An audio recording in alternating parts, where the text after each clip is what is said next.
Esu Giedrius, Terminality bendrasavininkas, viso šito gėrio, kaip čia pasakyti, vadovas.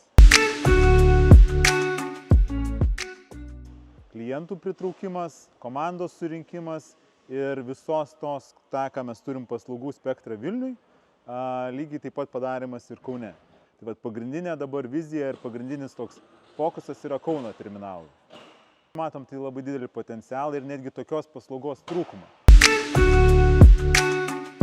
Susidurdavom su ta problema, kad galbūt ir yra kur perkrauti, bet ne taip sparčiai vyksta.